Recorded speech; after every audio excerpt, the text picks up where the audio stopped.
እንግዲህ ዛሬ ሱመያ እንግዲህ ዛሬ ሰዓዳ መልስ ሰጥታለች። እኔ የሰውን ገንዘብ አልበላሁም በላ ልጁን ስታገናኘው ማታ ያወራ ሌላ አሁን ያወራ ሌላ ብላ መልስ ሰጠች። እናንተስ ምን ትሉ? አንድ ሰው ብቻ አይደለም በእሷ ክስ የቀረበባት፣ ክሱ የብዙ ልጆች ጥያቄ ነው። አሰላሙ አለይኩም ወራህመቱላሂ ወበረካቱ። እንዴት ናችሁ? ሰላም ናቸው ወይ? አማን ናቸው ወይ? እንዴት ናችሁ? ደህና ናችሁ ወይ? ሁሉም ሰላም ነው ወይ? እንዴት ናችሁ? ሁላችሁም ሰላማችሁ ዝት ይበልኝ።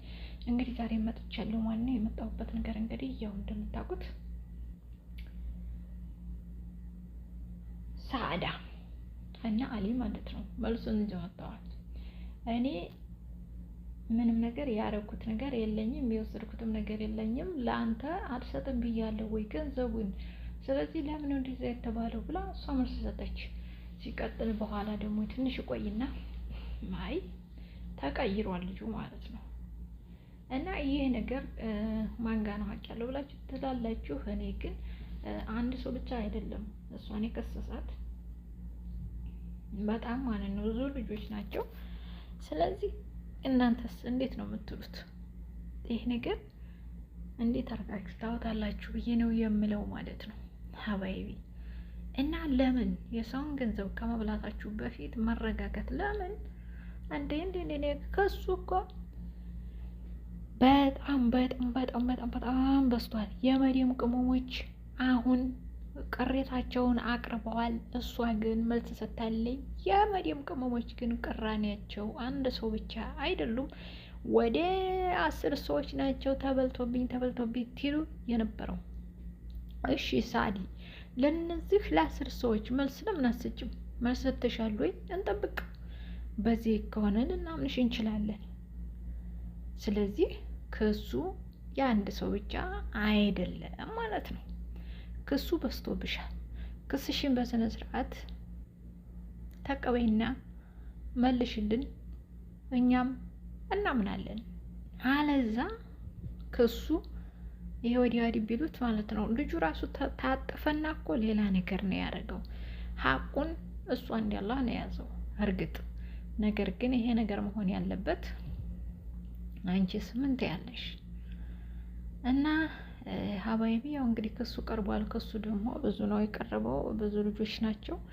እና እኔ የክሱ ነገር እንግዲህ አንቺ ለምን ቀርበሽ ላይቭ ላይ በነ ሙቢ ቤት ማለት ነው ለምን አትናገሪም? አንቺ ንጹህ ከሆንሽ ካለለሽበት ይሄን ስንመንሽ ሊያጭበረብሩኝ ምናምን ልትሄድ ትችያለሽ። ግን እዛ ለምን አንቺ ሀቅታለሽ መተሽ ለምን አትናገሪም ብዬ ነው የማስበው። እና መተሽ መናገር አለብሽ። ክስሽን፣ እውነትሽን፣ ጥራትሽን፣ ነፍስሽን አዋጭው ማለት ነው። ካላዋጣሽ እኮ እንዴት ነው ይሄ? እንደዛ እንዳይሆን አንቺ ማድረግ ያለብሽ ማለት ነው። ስለዚህ እንዲህ አድርገሽ አጣሪና እንትን በይ እንላለን። ሀያቴ ይቅርታ፣ ያው የሰው ቪዲዮ እየተደወለብኝ ደዛ ነው ማለት ነው በሌላኛው። እና ሀቅሽን አንቺ ማውጣት ከፈለሽ መተሽ ማውጣት ነው እንላለን። ሌላ ነገር እያለው ማለት ነው። አይ አይ አለ ሀገሬ ሰው። የመዲም ቅመም እኮ በቃ አንድ ሰው አይደለም። ያው ሱብሃንክ ያ ረቢ የብዛቱ የሰው ብዛት ማለት ነው። እና ሀባይቦቼ ማለት ነው ይሄን ነገር እንዴት ታወጣላችሁ እናንተስ? አላህ እንግዲህ ከእንዲህ አይነት ይጠብቀን። በልቶ ከመክዳትን አላህ ይሰውረን ማለት ነው። ገንዘባችንን አላህ ይጠብቅልን እንላለን። አለዛ ብዙዎችንን ማንኛው ነገር አሁን ቀልባችን እኛ ማለት ነው የመዲም ቅመሞች በሚዲያ ላይ ግዴታ ገዝተው እንዲያደርሱልን ነው እቅዳችን፣ አላማችን። ይሄ ግልጽ ነው። ለምን ብዙ ልጆች እየተበሉም ቢሆን እኛ ግን በቃ እንዲህ አድርገን እኮ ገዝተውልን እኮ በቃ 24 ሰዓት ማለት ነው። እኔ አሁን ራሱ ሩጬ ወደዳችሁ ጠላችሁ ማለት ነው እከታተላለሁ። እቃ ስንት ነው ምናምን ዛሬ ጨምሯን ምናምን ብሎ ሲያስተዋውቁ ማለት ነው። ልክ እኔ እንደምገዛ እኔ እኮ አንድ ብር የለኝም።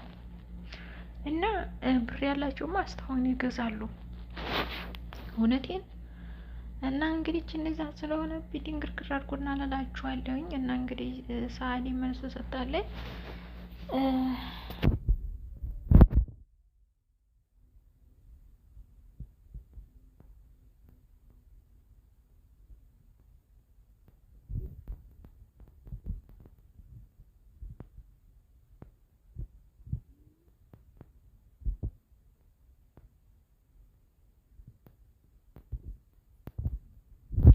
ማለት ነው።